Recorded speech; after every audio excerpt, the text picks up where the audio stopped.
Welcome, everyone. Thank you so much for joining us this evening. My name is Mona Abhari, and I have the pleasure of working with the Vincentian Ohio Action Network and the Think Tanks on Poverty to bring you this webinar series.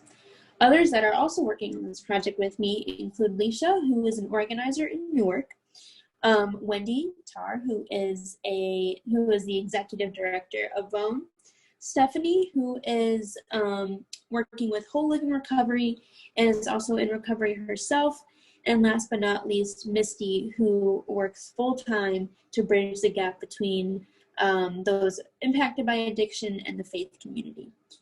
Today's webinar will be focused on what practical ways our faith communities can support those impacted or struggling with addiction.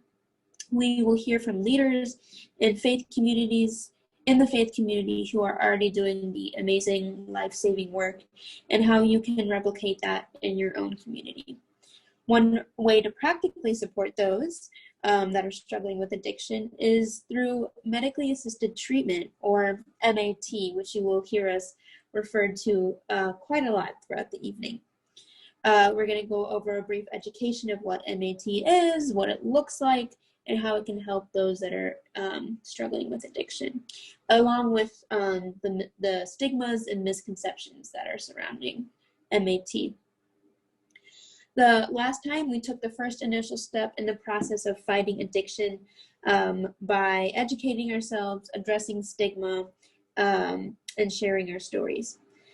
Barriers of fear, ignorance, and stigma are broken down when people take the risk to break the silence and speak out by sharing their struggles of living with addiction, or by sharing the struggles of a loved one that are also struggling with addiction. From there, we can start to talk about real solutions, and that is what we are doing today. So let's do a quick review of what we went over last week. So bear with me here if any technical difficulties come up. But again, we heard personal stories from those in recovery, those impacted addiction, and by hearing those personal stories and putting a face to the very real problem that affects so many in our communities, it helps ground us in why we need to do this work and why it's so important.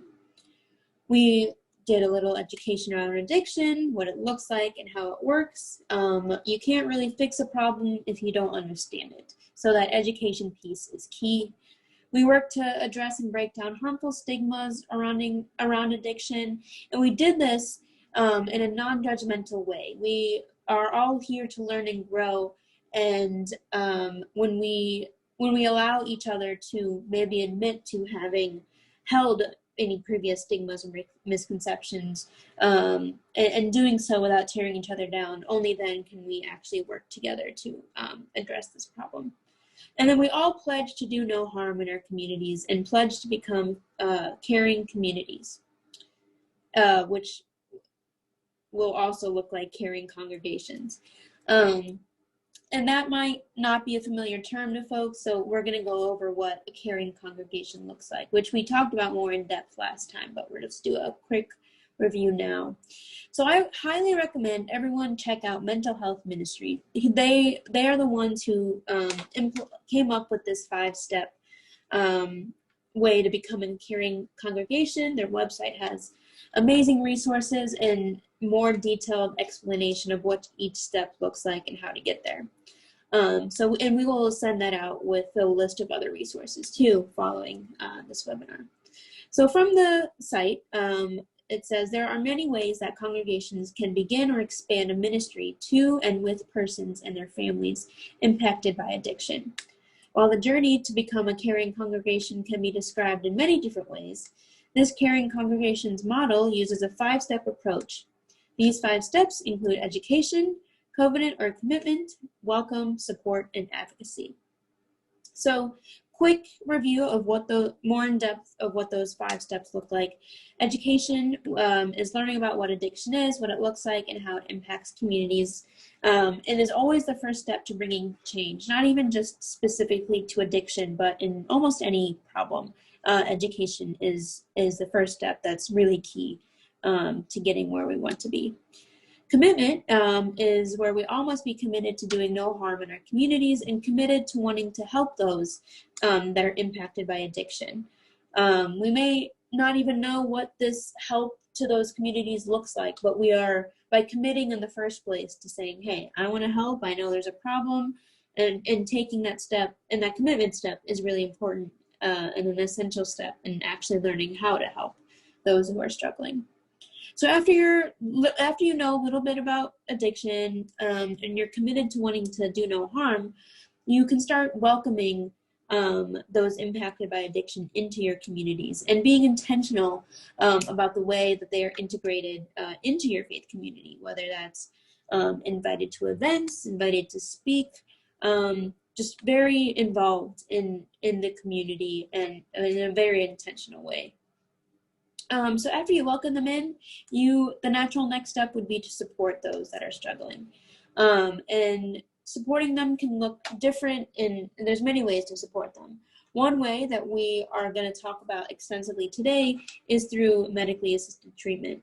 But other ways looks like providing counseling, training, supporting family members, etc. And last, after you're educated on addiction, you're committed to helping, you welcome those in, and you support them, the natural next step would be to advocate for change around addiction. You've seen what support and welcoming those in the community looks like, so then you do the work of advocating for more help in more communities to follow your lead and to becoming a caring congregation. So now that we've reviewed, we're gonna hear from our first speaker, Trish Perry, who is from Ohio Can and has an amazing story to tell and does amazing work in her community. And her story will focus around what it looks like to meet those who are struggling with addiction where they're at. So Trish, I'm gonna toss it over to you.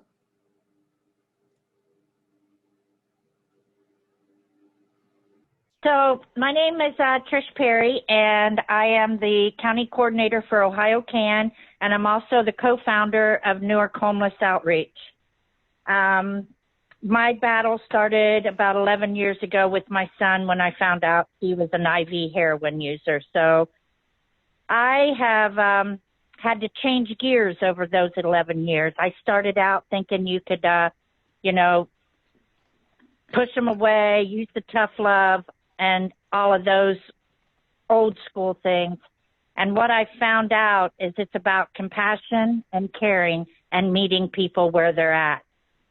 My son is currently in recovery, and as we talk about medically assisted treatment, he is doing the methadone treatment. He drives to Columbus every day to get his dose of methadone that helps with the withdrawal and the cravings of the opiates. Which one of my goals going forward is to get a methadone clinic here in Licking County. I think it's important to be able to serve the community in all capacities of medically assisted treatment. Suboxone, buprenorphine, is a great tool, but what we have found with some of the providers I've spoke with is that the buprenorphine is not touching the fentanyl.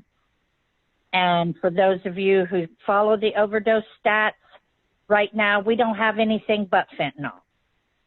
So trying to take someone who's using 3 grams of fentanyl a day and give them something that they were using for heroin to treat heroin just isn't working anymore. So the methadone is the best thing for fentanyl. Trish? Yes. This is Wendy. Can you help us out? Can you explain a little bit about the buprenorphine? Like, what does that actually do? Because there's some folks on this call that may be less familiar with the 2 types of medically assisted treatment that you're referring to. Well, the buprenorphine, which is called Suboxone, and there is also Vivitrol, the Suboxone is a strip that you can take, depending on how much you've used, and it helps block the receptors in your brain to keep you from having those cravings, and it also keeps you from having the withdrawal that you normally have on opiates. Those are prescribed normally 1 or 2 of the 2 milligram strips per day. They, in turn, work to wean you off of them over a period of time. Now, I will tell you, I know people that have been on that treatment for 10 years, but they are successful people in the society, paying their bills, paying their way, and if it works, it works. And then the Vivitrol shot is a shot you can get monthly that works basically the same, but instead of having to take a medication every day, this shot works throughout a 25 to 28 day period, depending on yourself. Each individual is different. So then the methadone, of course, is a treatment that you have to get on a daily basis because it is still considered a narcotic, and it is another a way to help you with the cravings and the withdrawal from opiates. And as I was saying, with the fentanyl being so, all there is fentanyl, the treatment providers I'm speaking to are saying that the buprenorphine just isn't strong enough to withstand those cravings for that fentanyl. Fentanyl is a whole different monster.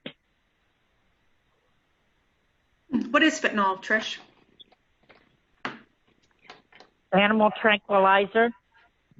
Mm-hmm. And they're lacing it into why are they putting it into the drugs? Who's putting it in there? Well, at first it was, your fentanyl comes from China.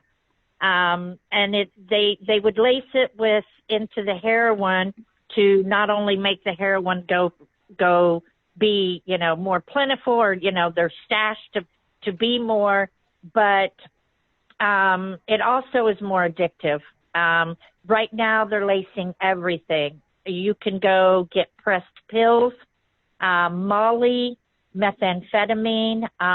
The coroner's report that I got a couple of weeks ago of the 24 deaths here in Licking County that were overdoses, there wasn't no heroin. It was all fentanyl and meth. And that is why I provide fentanyl testing strips to people, both down at the outreach. I give them fentanyl testing strips so they can test the drugs. And that way, if it is fentanyl, especially people who use meth, then they know to use less, never use alone. We practice those harm reduction, those to get across to people so they understand. Never use alone. Use less if it's laced with fentanyl. Make sure you have Narcan on hand. Make sure everyone around you is trained in Narcan. Sorry, I didn't mean to cut you off. I knew you were talking about some of the medically assisted treatment options, and I just wanted to prod you a bit, because part of this is to help folks begin to understand more about these options and what they do and why they're being utilized by people who are struggling with addiction. So, if I threw you off course. And even some of the jails, I believe there's a couple in Ohio, but other states have really opened up to the medically assisted treatment in their jails and in their prisons, because it is proven that people can live successful lives with medically assisted treatment, because addiction is a disease. It requires a medication just like other diseases.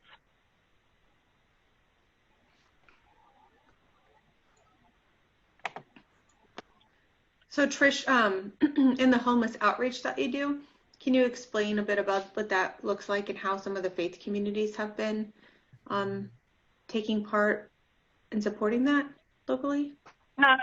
We have a couple different faith-based communities that work with us, Licking County Champions Network and also Crossroad Crusaders. We share resources and we share, you know, if somebody needs something. But we also, I've trained them to use naloxone. We have a church over in Heath that has pledged $100 a month for the next 12 months that will help me buy fentanyl testing strips. I also recently had a church donate $1,500 to help us buy our property, because they like that we are out there on the street, boots on the ground, never miss a day, and we're making sure people get naloxone, harm reduction supplies, medical supplies, and they want to be a part of that. They want to help people to get better. Mm-hmm. So when they come to your tent, explain it for those that aren't in Newark. They're coming to you. You're on the corner in the community, and you're passing out these items and food, and just checking in on people, checking in with them, and letting them know where they can go to get resources if they need it. Right. So we have food. We grill hot dogs every week. And then we have donations of side items. And this week we're going to have pizza. So just different organizations bring down food. Pride is going to do something. So Whole Living Recovery is going to do a meal. So it is a community thing. And then so they get their food. They can come through a line. They can get drinks to take with them. During the summer, we have frozen water as well as regular water. And then we have non-perishables, snacks, fresh fruit. Then when they get down to the end, we give gallon jugs of water for those that are outside so that they can wash their hands. We have one volunteer that makes hand sanitized wipes so that people can wash their hands that are living out under a bridge, because there is, during COVID especially, there was no access to restrooms and to showering. And then I also supply harm reduction supplies. I have bags, and in those bags I give clean syringes, I give naloxone, I give fentanyl testing strips. Whatever is donated to me, I give back out to those that struggle with addiction. I also offer them a resource guide every week. I've had many come back to the corner with their families and give me a hug and say, I've got 3 weeks clean. I went to this treatment place. That is why we have to meet them where they're at, and where they're at most of the time is in the street, under a bridge, or in an abandoned house.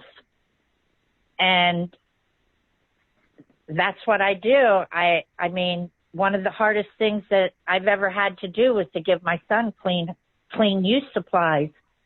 But I don't feel that he deserves to die of hepatitis just because he has a disease. And the same goes for medical bills. Harm reduction. My son has $1 million in medical bills. And he has hepatitis. He's lost part of his arm. If we get to people in the beginning stages, we can keep them from having these diseases until they're ready to go into treatment. That's what it's about. It's about meeting them where they're at and not leaving them there. Yeah. Thank you, Trish. I think we're going to move on and talk a little bit more about what is medically assisted treatment.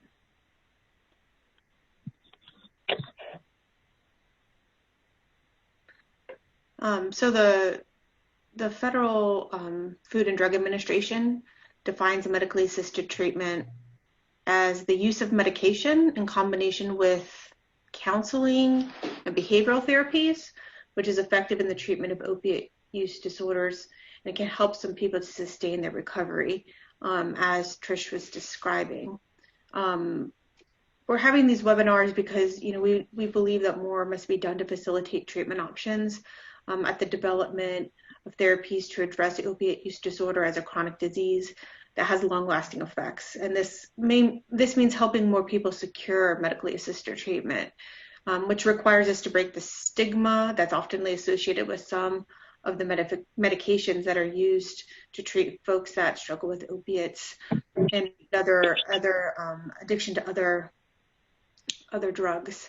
It also requires us to find new and more effective ways to advance the use of medical therapy for the treatment of opiates and other drugs. So we're talking about opiates in part here when it comes to some of these medically assisted treatments, because a lot of them are the ones that we're talking about apply to the use of opiates, whereas there's some other types of drugs that people may use that don't have medically assisted treatment options available to them.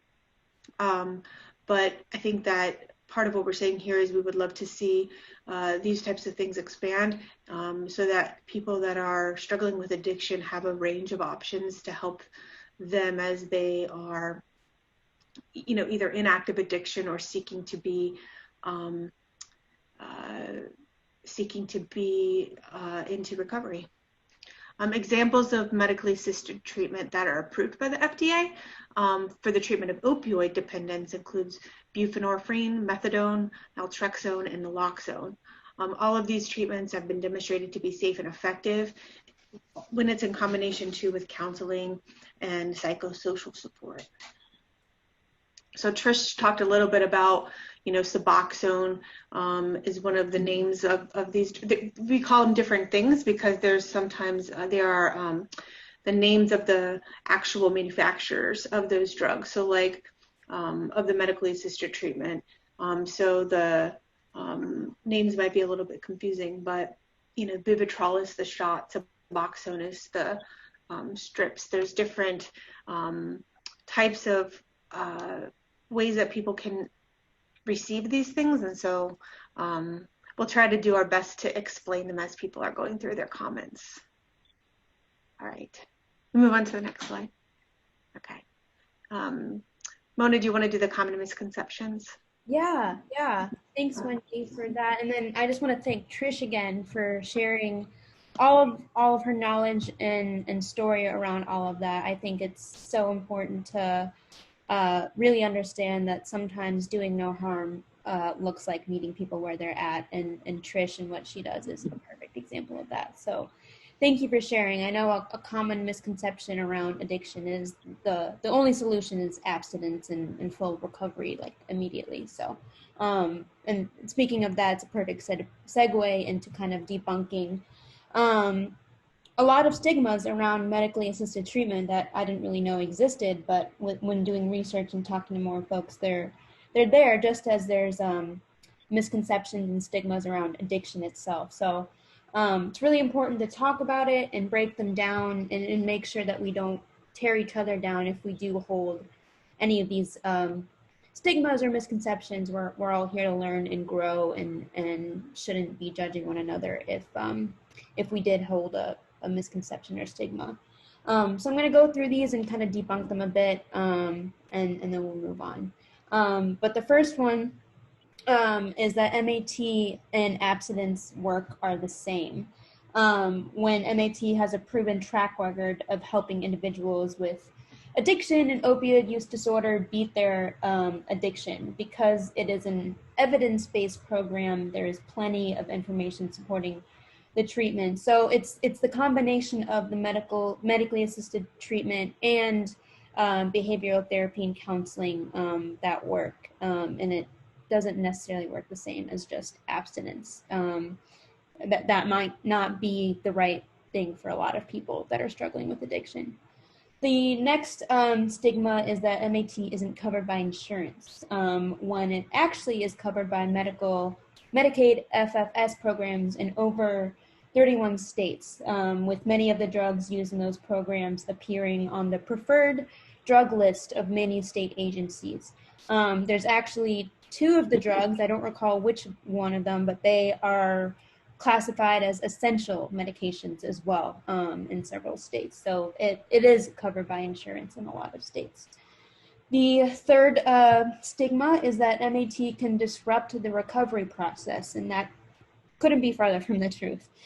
This myth claims that using medically assisted treatment hinders the recovery process, making it harder for the patient to distance themselves from the drug. People may see these names and say, oh, well, that's just another drug. Why would you give someone that's addicted to drugs more drugs, right? When in actuality, MAT has been proven to help patients through the recovery process and reduces their overall risk of mortality. So there's actual evidence to back it up. And just as Trish spoke about her son and the folks that she's helped, it actually helps rather than the reverse, or what the stigma claims that it does. The fourth one is that the risk of overdose increases with MAT. The fact is that with each use of an opioid drug, the patient increases their risk of a life-threatening overdose. But once a patient completes the detoxification process and MAT begins, they are better able to resist the temptation offered by the opioids. With the use of medically assisted treatment, overdoses are prevented and a patient's quality of life dramatically improves. The fifth stigma is that MAT replaces one addiction with another. So that kind of goes back to the disrupting the recovery process. Like, well, if they're addicted to heroin or XYZ, then giving them this, it's just interchangeable. And again, that's not necessarily true. MAT works to establish a bridge between both the behavioral and biological aspects of opioid addiction. So by combining the treatments, right, not just having MAT, not just only counseling, but combining the two in a holistic approach to recovery, doctors can better treat various types of opioid use disorder, which again looks different to everyone. So, and some people don't need to use MAT to get better, but it is an option out there that has saved so many lives. The next one is that MAT only works for severe cases. When MAT works for patients who are experiencing varying degrees of addiction. A wide variety of medications are used to help patients overcome their urge to use opioids. So just because there's a few different ones that do different things, that also need to work for different patients of different addiction levels, so to speak. The next one is that MAT is a short-term solution. When MAT is best used on a long-term basis.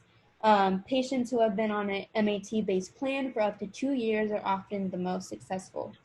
When a patient has been successful using an MAT-based plan, their physician may be able to taper their medication use, allowing them to go off the MAT program completely as long as there are no other stressors.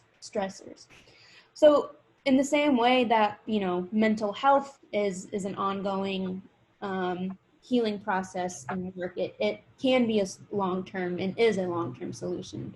When you look at Naloxone, for example, that reverses an overdose, that might not be seen as a long-term solution, but it's a solution nonetheless that is life-saving, right? The next and last stigma I have on here, and this by no means is an exhaustive list of all the stigmas out there around MAT, but that it's too expensive. When again, it is covered by insurance plans. There's a lot of treatment plans that are affordable when covered by insurance, and there's also a lot of payoff plans as well. And you could, when you get into the details of it, there might be other justice issues there around the cost of it. That doesn't necessarily mean that the MAT itself isn't working or isn't helpful. And you could talk about the healthcare system, all of that, and surrounding that. So those are a few common stigmas and misconceptions around MAT, and taking that first step and addressing them and working past them can help us get to the real solutions and how MAT is one of those real solutions. And then here's just some more evidence to prove that it does work and can save lives. Research shows that a combination of medication and therapy can successfully treat these disorders, and for some people struggling with addiction. MAT can help sustain recovery as well, and MAT can be used to prevent or reverse an overdose like naloxone. MAT decreases opioid use, opioid-related overdose deaths, criminal activity, and infectious disease transmission. After I'm always struggle to say this, Buprenorphine became available in Baltimore, heroin overdose deaths decreased by 37% during an IDA study period, which ended in 2009. And lastly, MAT increases social functioning and retention in treatment. Patients treated with medication were more likely to remain in therapy compared to patients receiving treatment that did not include medication. So again, MAT may not look like the solution to everyone, but it is a life-saving solution out there that should be available to anyone struggling with addiction. And a good segue into that is the education around it. And then I've linked the resources to all of that at the bottom if you would like to check that out. So now we're going to go ahead and go into breakout rooms. Now that we've discussed a little bit about what MAT is, some of the stigma around it, and we're going to have an open discussion around it. So up on the screen, you're going to see that there's some questions to get you started. By no means you have to stick to it. This is an open discussion, but it could help get the ball rolling. So again, as I said earlier, we shouldn't be tearing each other down or judging anyone if they didn't hold any of these misconceptions. So you can see that's a question up there. If you've held any of those before this call, this is an open space to talk about that and help each other work through that. So it is okay if you did, but we're going to go ahead and break up and discuss. We'll probably take 10 minutes or so just to talk about what we've learned so far, and we'll come back. So bear with me here as we work on the tech side of this. All right, here we go.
Jill and Whitlow, can you both hear me?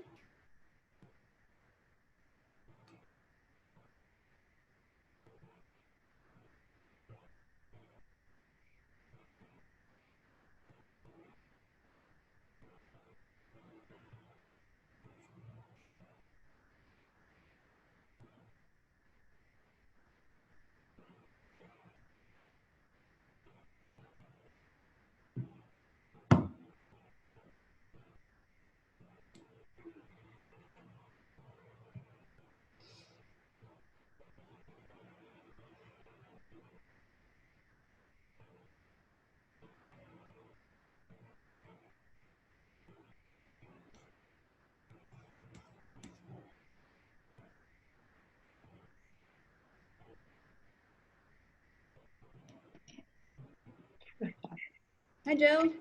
Hi, how are you? Good. How are you? I'm good. Were you jumping between rooms?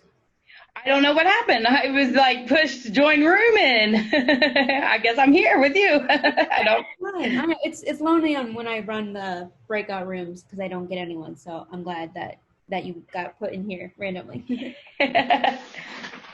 What are your thoughts so far? Well, I don't know. You're in Newark, right? No, I'm in Zanesville. Zanesville. I feel like I've seen you on another call. I don't know if it was for this project or something else. Probably. I usually do a lot of webinars. I Mm-hmm. try to get as much, education as with everything that's, happening. I work with Leisha in the Zanesville think tank on poverty. Yeah. So you might have seen me, with a lot of things with her too. Probably. Yeah, do you know Kellen Patey? No. He's not employed by them, or like he kind of does a lot of work for them, but he's on a lot of think tank calls. So maybe you were on one of those, or maybe on a thing. I don't know. I have a lot of Zoom calls, so Me too. I'm doing my practicum with Leisha right now. I'm taking social work assistant at Zane State College. So my internship for that is Bridges of Poverty, Getting Ahead. So I'm learning that with her. So we do practicum together. And then next, which will run until December, and then January, hopefully I can be the facilitator in my community for my second practicum before I graduate. I also run the Respite Center, which is a day center for the homeless. And then I'm a recovering addict and stuff my own self. And so I do a lot. Yeah, you got a plate full of stuff there. How long have you been in recovery? 3 years, roughly. Awesome. Is that what kind of moved you? I know this is not like the topic we're supposed to be talking about, but is that what moved you to do the work you want to do?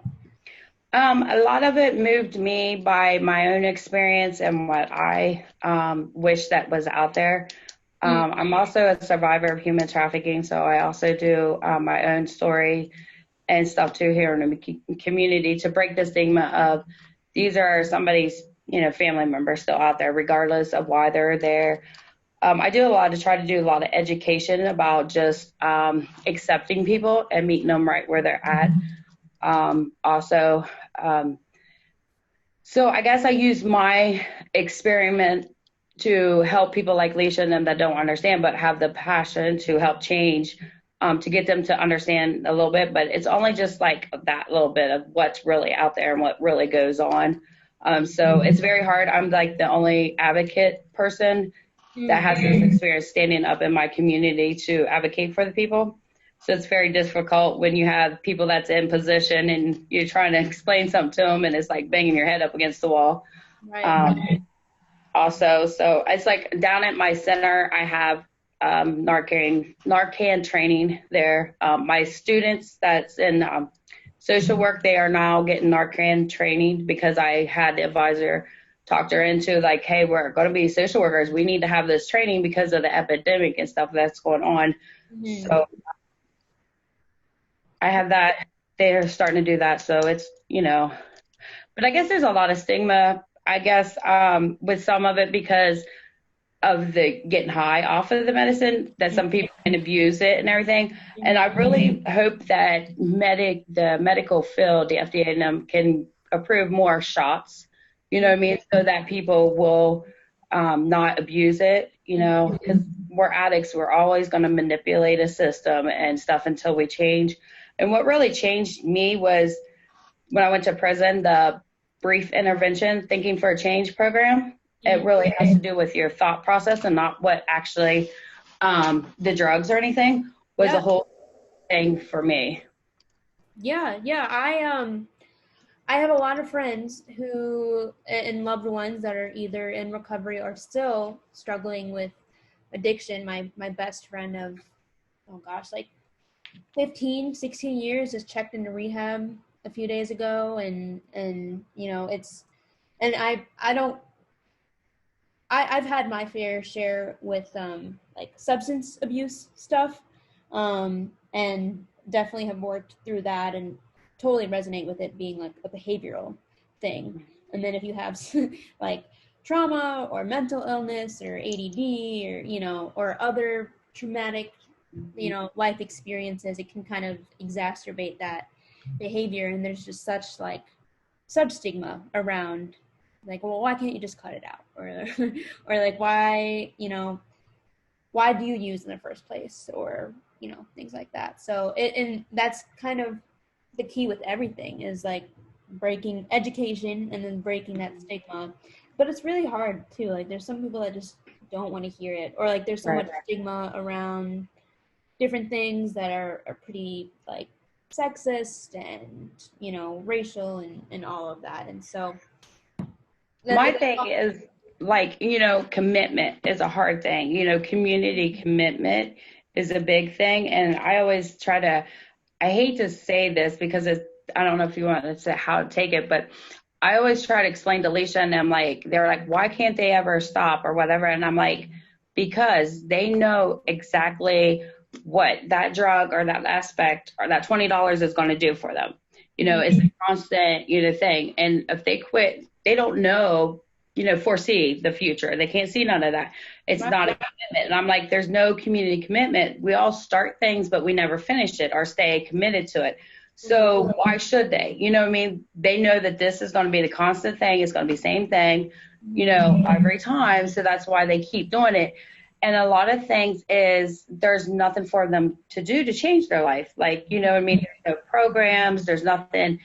Everything is so, I know it's so severe, but everything's so book and, you know, like classroom formatted. You know, nothing's fun. Nothing's, you know, showing them, you know, the change or give them a hope process of things, you know. And that's like, in our community, it's very hard with faith and addiction, because then everybody interprets the Bible the wrong, you know, differently, you know,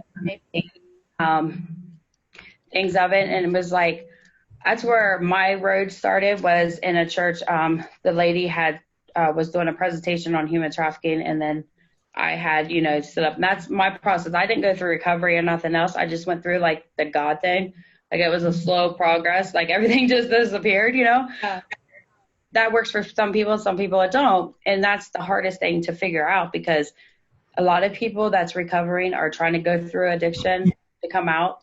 They do not want to hear nothing about God, because God's put them through all this bad life. God's done this. If it was true, why did God do this, this, and this?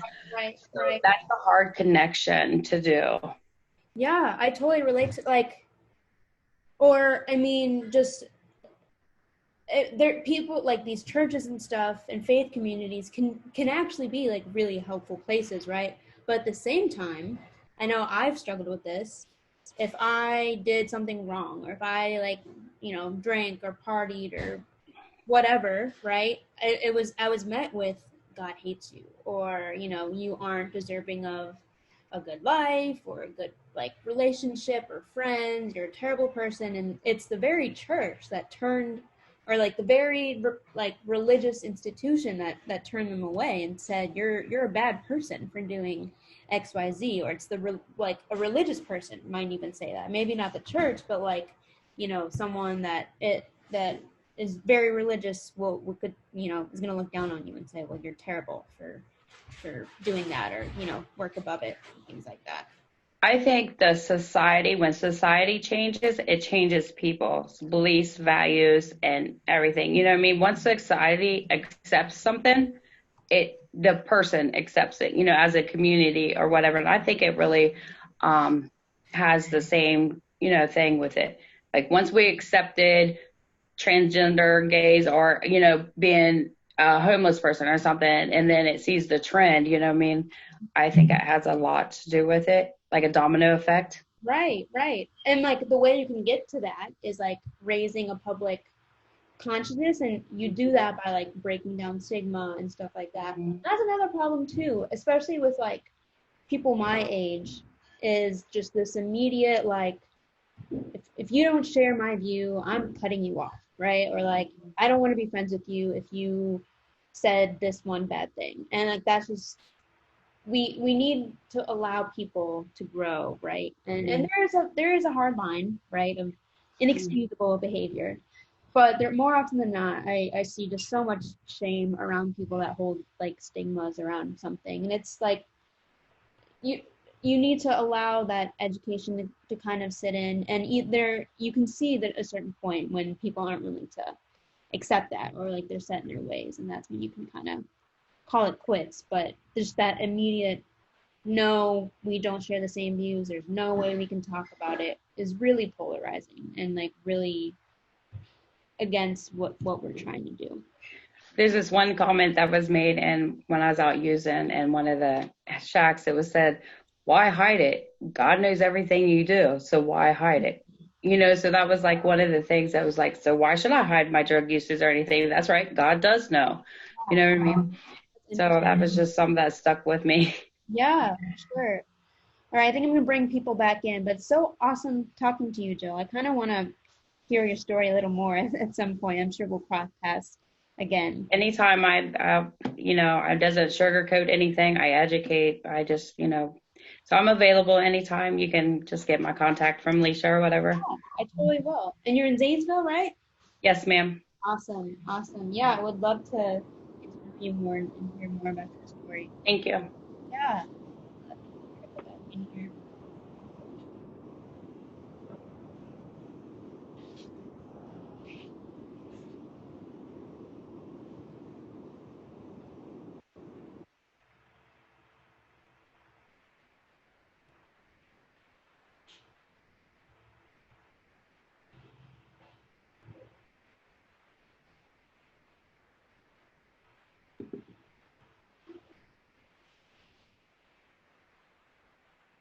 Hi, everyone. Welcome back. We'll wait for everyone else to come back in.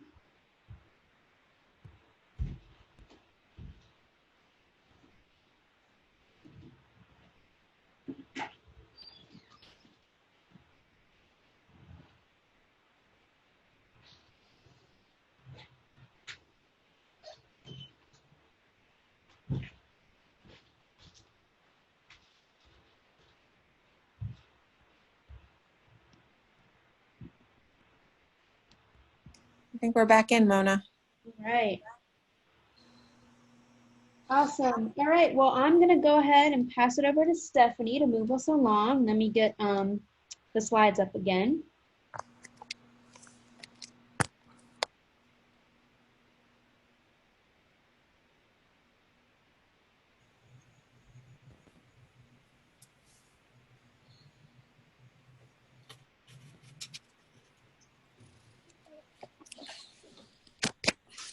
I'm misspeaking. I apologize. We're actually going to hear from two other leaders in the faith community, and then we'll go over to Stephanie.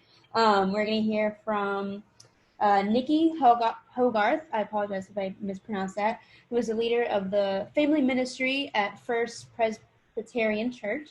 And we're also going to hear from Josh Lawson, who is a pastor at Evangelical United Church of Christ. So Nikki, I'll give the floor to you. Hi, everybody. It's a pleasure to be here today, and I appreciate the opportunity. Thank you, Mona and Wendy, for inviting me to share. And I had the chance to be with Trish in the breakout room, and I so appreciated all the information that she shared as well. Let's see. I need to not be on full screen so I can look at my notes. Here we go. Okay.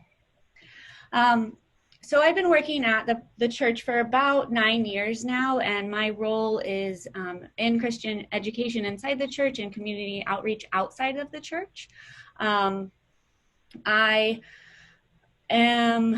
Before this, I was a community organizer, and I did work in Baltimore, Maryland, and Dayton, Ohio, doing some grassroots organizing with congregations, schools, and communities. And so I have a deep-rooted passion for justice. I have a family history of addiction. My uncle passed away of a heroin overdose many, many years ago after coming back from serving in the service. And although I never had the opportunity to meet him, his struggle with addiction and his also his death haunted my grandparents the rest of their life, and was a part of the framework of our family until they passed away, really. So a lot of this work is personal, and a lot of it, resonates with me. So when I began working with the church, I began doing prison ministry, a Bible study inside the jail. And we quickly, as it is with prison ministries, realized that people were coming and going faster than we could even realize before working inside. And so we began asking questions about community support and what it looked like when you were coming out of jail. And really, we learned that there wasn't a lot going on in Delaware to support folks as they returned, and came up with the idea to create a community of grace. This community was intended to be a organization of congregations that would support returning citizens, help connect them to services. A lot of the individuals that are coming out of jail, as you all know, also wrestle with addiction. And so we began working with the Reentry Coalition to create a community of grace that was gracious in nature, that refused stigma, that created safe landing grounds, soft landings for those that were coming back to our community.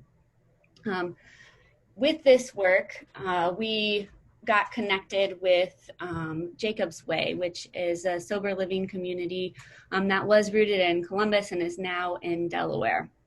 So I kind of share all that information to kind of give you a framework of how our congregation began to be educated around addiction, reentry, and working with individuals, because we're a 200-year-old Presbyterian middle-class congregation that 10 years ago would have no idea how to begin engaging in this work. So it has been a process. I will say that Wendy came to our congregation and did a reentry simulation for us when we were first began this community of grace work. So some of the ease or the way that we're engaging in this work now was because of this foundation that's probably within the last 5 years we've been working with individuals that are coming out of incarceration or treatment centers. So one of the things that we have created as a ministry, it's called Laundry Love. And Laundry Love, before COVID, would meet monthly on the fourth Wednesday of the month, and we would do laundry with community members for 3 hours. We would serve a meal at the laundromat and provide the laundry, and our volunteers wear aprons with quarters in it, and we pop quarters and we visit with people for 3 hours. It's a beautiful ministry. I recommend it. It's so hands-on and relational, which is the key. The one thing that we found as a congregation was that we were coming in contact with people that weren't usually coming to church ministries, if you will. So these were not the same folks that would come to our fourth Thursday meal, or anyone who felt any bit of discomfort coming into a congregation. So I would say that that's one of the most powerful things or important things about engaging in this work, is being comfortable outside the walls of your church, and doing ministry and creating place for ministry that does not exist there if you want to reach more people.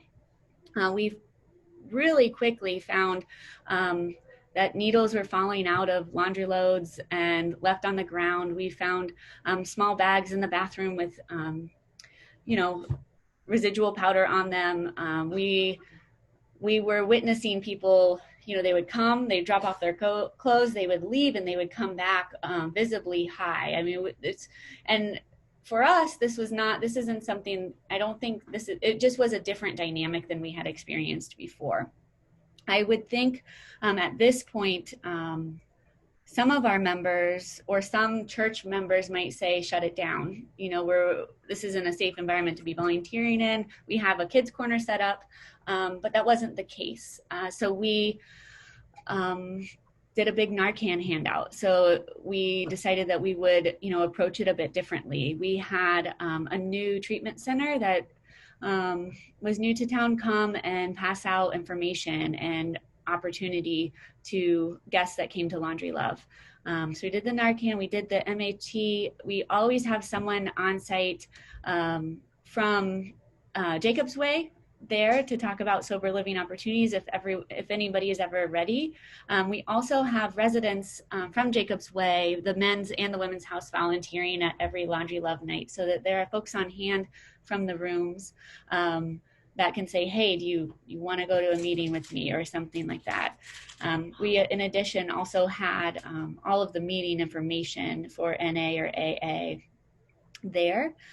We had temp job agencies come and offer jobs with the understanding that they were offering jobs to folks that had felony records or anything like that. You know, we were trying to remove as many obstacles as we could. And our church leadership, all of our volunteers just rolled with it. They were, the Narcan went in 5 seconds. I mean, not literally, maybe 5 minutes. And we're currently looking at ways that we can add more harm reduction strategies to the ministries we're doing right now.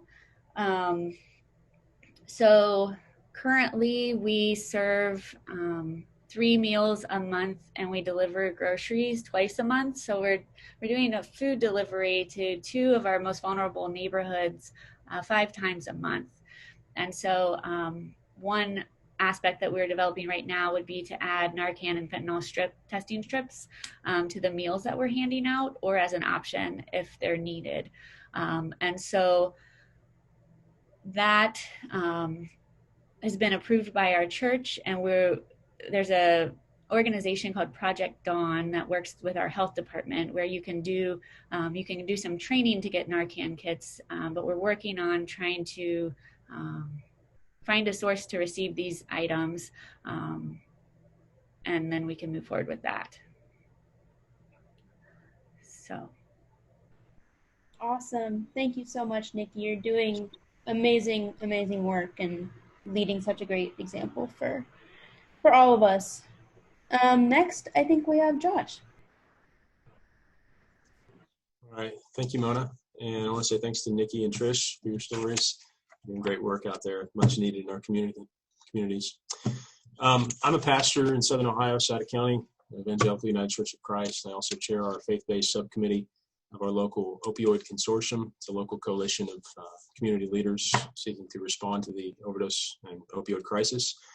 I'm also an author. I've got an upcoming book called The Face of Addiction, where I tell the stories of 12 people who have suffered through addiction here in Southern Ohio. So I'm involved a lot in my county with work related to the opioid crisis, and that work kind of revolves around 2 focuses: storytelling on the one hand, and then practical tools of harm reduction on the other.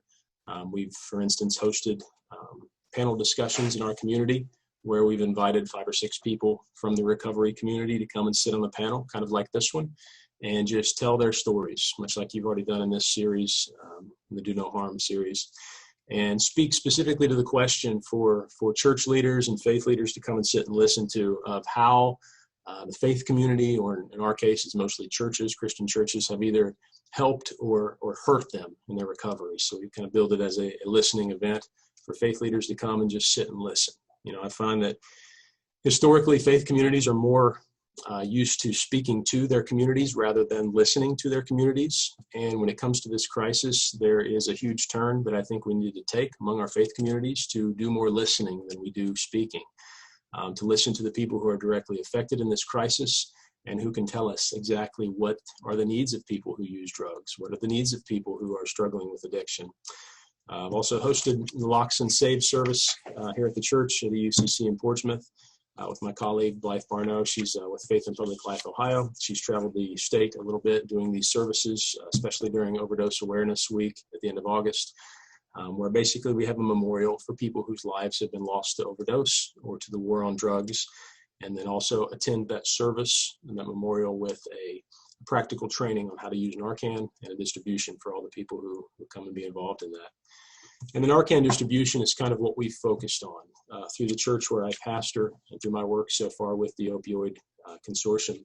We've been able to partner with our local health department as part of the Project Dawn expansion, which Nikki mentioned in her talk. Project Dawn is a state-funded effort to provide naloxone training and distribution in various locations around the state in each county. So we've been able to make the church an actual Project Dawn site in our county. So there are 3 now in Savannah County, Project Dawn sites. There's SOMC, which is our local hospital. There's our local health department, and then there's our church. And basically what that has given us the ability to do is to participate more consistently and more fully in Narcan distribution and training. We have a lady through the church that we work with here who does a lot of harm reduction work on the ground in our community. And she has been our faith recovery navigator, is what we call her. We're trying to build out this model among all of the churches in our county. And there are 150 plus churches in our county. I don't know about yours, but there's quite a few down in Southern Ohio.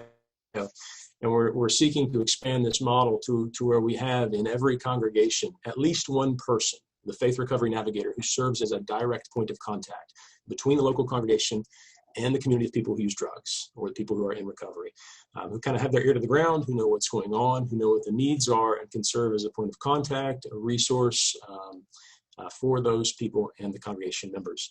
And this lady in our church, through the consortium, Jessica, she was doing this work prior to becoming involved with us, but through our participation in the Project Dawn expansion, we have been able to provide her with even more Narcan to share with people in our community who may not be likely to come to the health department, who may not be likely to come to a church service or to a place in public where there is a Narcan training or Narcan distribution going on because of the stigma, because of all the things that surrounding, the complications surrounding them in their life.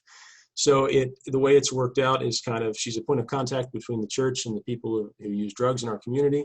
And she's also been able to engage in a lot of what I call street outreach or street ministry. So she's able to go to people where they are, which I think is a big part of the focus of this webinar series, Do No Harm, meeting people where they are, which is a kind of a guiding light behind the principle of harm reduction. So she's formed a real solid relationship of trust with many people who are, for whatever reason, not only to them, not likely to come to the health department or to a church service to get the help that they need. But she's able to go out. In the last 2 months alone, we've distributed around 100 kits, which is pretty substantial for our area. And I think this kind of work is important because, and this is what I tell most of the people that I work with among the churches, is that harm reduction is a pro-life issue as much as anything else is. And most of the people that I contact and speak with and work with are Christians. And so I tell them that you can't take seriously the injunction of Jesus in Matthew 25, that whatever you have done or have not done to the most vulnerable members of your community, those who are imprisoned, those who are sick, those who are lame, and I include that to mean those who use drugs, you have or have not done to Christ. So it's a real point of contact between the people of faith in my community who are interested but not sure how they can get involved in recovery work or harm reduction work in the community. I think it's really a no-brainer for people of faith. At least in theory. There's still a lot of stigma prevailing throughout Central Appalachia and Southern Ohio where I work against MAT, against people in general. There's a strong abstinence-only tradition down here among the AA and NA communities. So we're still working to educate, to equip people, to get them to sit down and listen to the stories of people with lived experience who can kind of expand their worldview and see that there's a whole lot more going on here than what a lot of the people, in my neck of the woods have commonly thought about when it comes to drug use and drug addiction. So that's kind of my tagline, what I say as part of my work, and I'll sum it up with that. I tell people, yes, Jesus saves, but so does Naloxone. So we're trying to encourage people to find practical ways to express their faith through harm reduction. Thanks, Mona. I'll turn it back over to you with that. I want to jump in real quick. Sorry, I keep interjecting myself. Josh, I don't think that we have said on this call thus far. Can you just do a very quick, 3-minute, what is Naloxone? How does it work? What does it look like? How do you, not teach us how to administer, but, for somebody who maybe hasn't seen it or isn't completely sure what you're talking about? Sure. So Naloxone is more commonly known by its popular brand name, Narcan. So it's an opiate overdose reversal drug. So if somebody is suffering an overdose through the use of opioids or opiates, naloxone can literally bring them back from the point of death. The way that opioids or opiates work on a person's respiratory system, especially when we're talking about fentanyl, like Trish talked about, and the fentanyl analogs that are out there now that are being cut with so many other substances, methamphetamines, heroin, whatever it might be, to the point where many people are using substances and are not aware that there's fentanyl in them. And fentanyl is 50, depending on what kind it is, it's 50 to 100 times more potent than morphine and street heroin. So it can act upon a person's respiratory system very quickly and shut it down. That's why it's important not to use alone. It's why it's important to know how to use Narcan to carry it with you, people who use drugs as well. So that if they experience an overdose and their respiratory system begins to shut down, somebody can be on hand who can administer Narcan. And it comes in a couple different forms, depending on where you get it. The more popular brand Narcan is a nasal injection. It's very simple to use. You can get it from your local pharmacy, CVS. They should be able to provide that for you. There's also an intravenous form that you can use that you can inject into the thigh. It's very simple. I mean, if you've ever gone through a training, it's not difficult to use, and you can't do really any harm with it. So if somebody's experiencing an overdose and you're not really sure if opioids or opiates are involved, yeah, it's a good idea. Go ahead and hit them with Narcan. It's not going to hurt them, but it very well may save their life. So it's a real tool of practical resurrection. So that's why for people of faith, I say this is a great way. You want to practice your faith. You want to make it tangible, practical, real. You want to save lives. You want to bring people back from the death. This is a pro-life issue, man. We're keeping people alive. We're keeping them healthy in the hope that they'll choose in their own self-determination. They'll be able to get back and recover their lives. And so that's why I say it's kind of a no-brainer. But I hope that kind of answers your question there, Wendy, for anybody who might be interested. Thank you.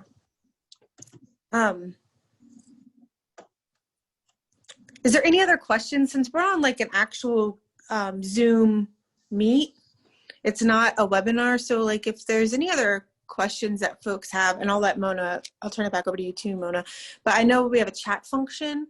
Folks can put their thing in the chat, but you could also like raise your hand on the thing that we can call on you, or if you have a question or you've been hearing people talking about this and you're just not completely clear what it is, or you want somebody to explain further, like that's part of what this call is about, is to create a conversation for folks in the faith communities and others, that would like to learn more. And I know I lost Mona on the chat.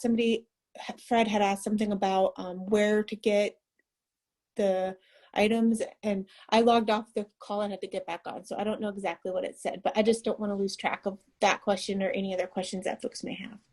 Yeah, no worries. So Fred's question was, who administers the MAT programs and who monitors this program? Do all counties have the MAT program?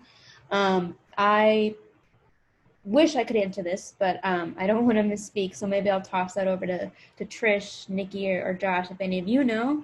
And I think everyone else was just saying that they had to leave, unfortunately. But if you do have another question, throw it in the chat now before we move on to the last thing. But also if Trish, Nikki, or Josh, if you know the answer to who administers the MAT programs, who monitors this program, do all counties have the MAT program? Go for it. Yeah, I'll jump in there, Mona. I mean, it varies, from one county to the next, so it's really hard to answer for somebody somewhere else. There's quite a few treatment providers in my county that offer MAT. Also, the hospital is equipped. They have a program as well where they equip people with medication or refer them to somebody who does. So it really comes down to what's available in your local county. So I always encourage people, find your local coalition. Get involved, get on their email list, start going to meetings. They'll provide you with all the information you need so that you can know what resources are locally available for the people in your circle who may need. And what coalition are you talking about, Josh? Well, many counties have their own, like mine is the Scioto County Collaborative Opioid Consortium. So I know there are coalitions in the neighboring counties, Pike County, Lawrence County, and Ross County.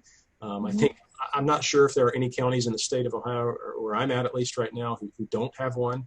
But, to provide that information is something I can't really do. But, that's why I encourage people to search that out. The best way is to contact your local health department or a treatment provider who can point you to a local coalition so you can get all that information. Thank you. Awesome. Thank you, Josh. Another question that's in the chat, maybe Trish, if you're still on, could speak to it, is asking to explain a little more about fentanyl strips. And Nikki and Josh, feel free if Trish is not on here.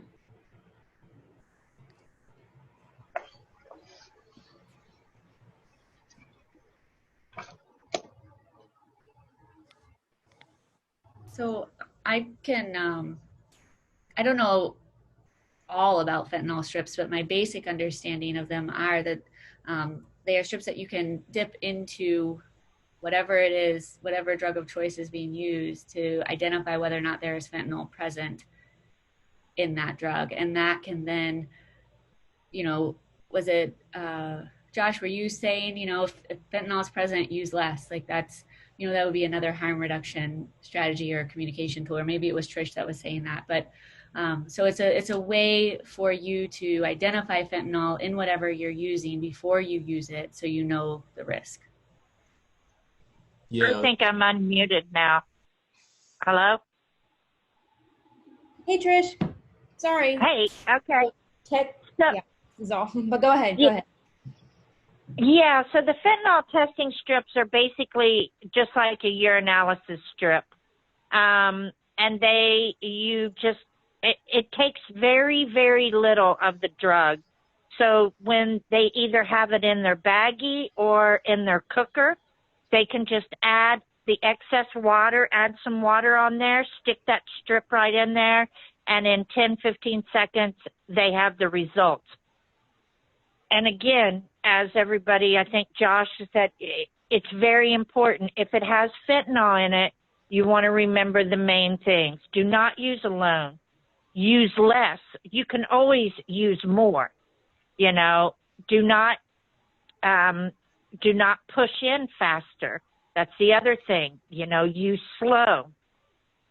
But the biggest thing that I'll tell you where harm reduction is on all of this is do not use alone, and make sure everyone around you is trained in Naloxone. Billy just spoke at the Overdose Awareness Day rally, and that was his advice to anyone who is still out there using, because people are going to continue to use. Right now, it is about making sure they stay alive. So they practice the harm reduction. Do not use alone. Do not, make sure everybody has proper training in Naloxone, and use slow. Trish, Yes. I'm curious if you could share a little bit about, like, when you're working with folks, have you had people come that have been able to seek other treatment options that want to get off of drugs or stop using drugs? Can you share anything about that, or Josh, is that part of when you talk to people about harm reduction? Yeah, there was a lady who was part of the CNN video. Wendy, you know what I'm talking about. She came down. She actually was interviewed on that CNN video, and she came down, her and her mother, about probably 2 months ago, to say thank you, because she had 90 days in recovery. Last week, we had a girl who came. She had 2 weeks in recovery. She was going to the new medically assisted treatment here, Brightview. And she had got the card down there, because we give out cards, we give out information, and she had gotten the card there. And she said the best thing was she went to probation that day, and for the first time in 5 years, she dropped clean. So that's the importance of keeping them alive, because you don't know what tomorrow will bring. And giving them the resource guide, they might just throw it in their drawer. But I'll tell you what, my son Billy had his on his refrigerator for years. He might have picked up the phone and called him, but the main thing is you got to give treatment places that pick up the phone. Unfortunately, we have so many of them that when you call, you get an answering machine and then they don't call back.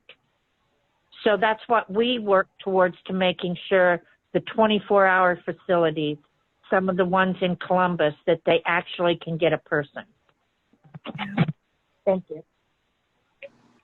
Yeah, if I could, I'll add to that. You know, there are studies out there that have shown people who use, for instance, syringe exchange services are 20 to 30% more likely to enter treatment largely because they're interacting on a regular basis with people who are not judging them, with people who are meeting them where they're at, who are providing tools that are keeping them healthy and safe, that show that they care about them, that they have dignity just as a human being. And so that alone is very impactful on many people. There are studies showing that.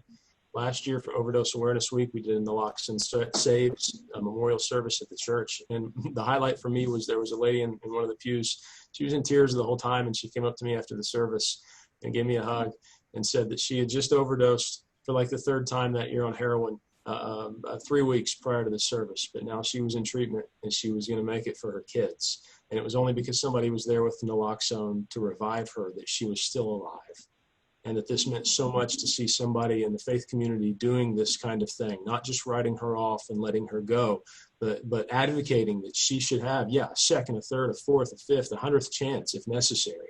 9 out of 10 people, they may never make it, but 1 out of 10 of them will, if we provide those kind of tools that keep them alive and safe and healthy. And that's the whole ball game right there.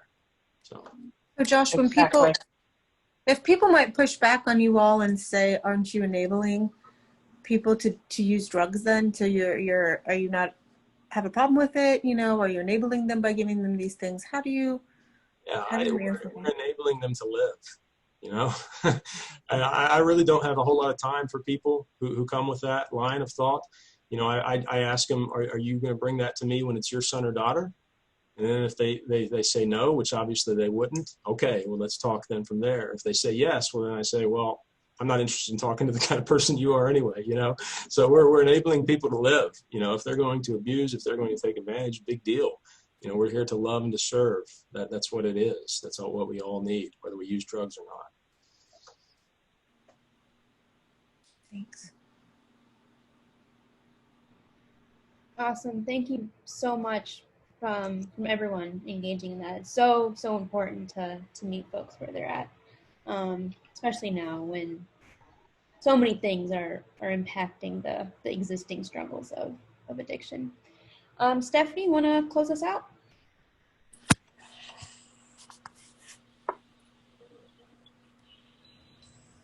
Thank you, Mona.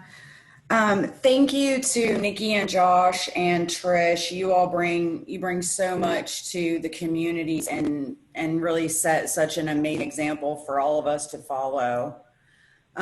With Nikki and Josh, we got to hear from you in some ways that faith leaders are supporting those impacted by addiction in their communities. So I'm just going to briefly go over other practical ways congregations can do no harm.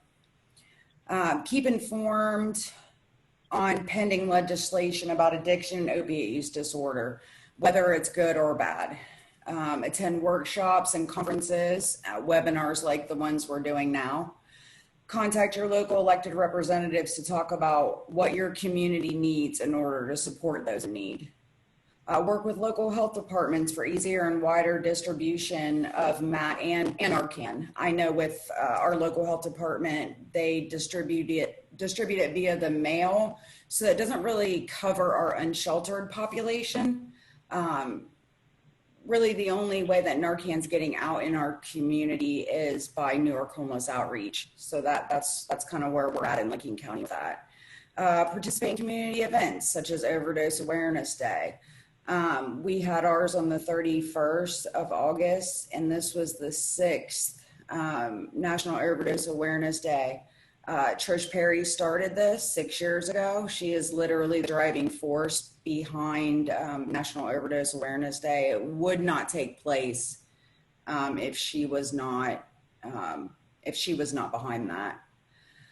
Keep in contact with advocacy groups like Ohio Can, Newark Homeless Outreach, VOAN, Harm Reduction Ohio. And I also wanted to take the opportunity, September is National Recovery Month. And the Substance Abuse and Mental Health Service Administration, I know that they have a whole series of webinars on MAT, educational webinars that people can get on, just to educate yourselves. Also, I'll take the time to, Jack Schuler, the author of This is Ohio, the Overdose Crisis and Front Lines of the New America. Jack sat down on the corner of Buena Vista and Maine at Newark Homeless Outreach. He sat down with the people, our unsheltered population, our population who are in active addiction, and wrote a book about it. So, you know, educating ourselves that way is definitely an option as well. Partner with other community organizations for community events about addiction. The community needs to be educated about the important role a person's faith can play in the treatment and recovery process. Awesome. Thank you so much, Stephanie. And thank you for those plugs too. You said September is month of addiction. What was it? I sorry, don't want to butcher it. It's National Recovery Month. National Recovery Month. That's awesome. That's awesome. Right. Are there any events you know of, or is it just kind of like a advocacy thing that's going on? Yeah, they're doing just National Recovery Month webinar series. Awesome, awesome. Yeah, it's such an important topic to talk about, and it's never really a never-ending conversation. We can always help those in need. All right, everyone, we are just about done here. Thank you to everyone that came and participated in conversation. It was absolutely amazing. I know I learned a lot, and I helped prep for all this and still learn so much. So thank you to everyone and what they brought today. There are so many real ways we can be helping those in our communities, and we saw that today with the amazing leaders that are on this call. I hope everyone also learned something new today. I know I did. So before we go, I do have a few asks of everyone. The fight against addiction is a big one, and we can't do it alone. So I know folks that were on the last call already did this, but it doesn't hurt to do it again. And for the new folks, I encourage you to join in. Could I get everyone to pledge or continue pledging, if you're on the last call, to becoming a caring congregation, and then also pledge to do no harm in your community? And if you can pledge to do that, go ahead and put a star in the chat.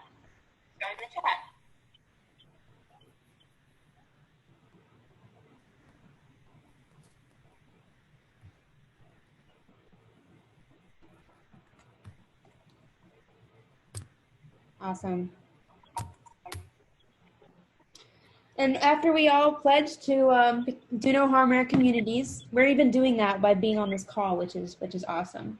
So my second ask is going to be that everyone join us for our third webinar on September 14th, where we continue this conversation. And we're going to go more in depth about Naloxone and how it works and how to distribute it and how that plays a role within faith communities. Again, as we saw today, that work is already taking place and being so successful and helpful in parts of Newark and in other parts of Ohio. So we can continue that work to save more lives. So please join us for our third webinar. Everyone that's on the call will get a follow-up email that has resources like recording to this call, slides, and then a registration link for the next webinar. And if you register for this one, you should be automatically registered for the next one. But that link will be in that email just in case. And finally, I can't emphasize enough how important spreading the word about this is. So we need as many people to join the fight against addiction as we can. So I'm going to ask that if you're going to come to the next webinar on the 14th, bring 2 friends, family members, aunts, uncles, church members, sons, maybe a pet if you want. But the more people we have committed to becoming part of a caring congregation, the better. I don't know if Leisha, Wendy, Stephanie, Misty, if any of you have any last comments, or anyone else. Actually, open it to the whole floor.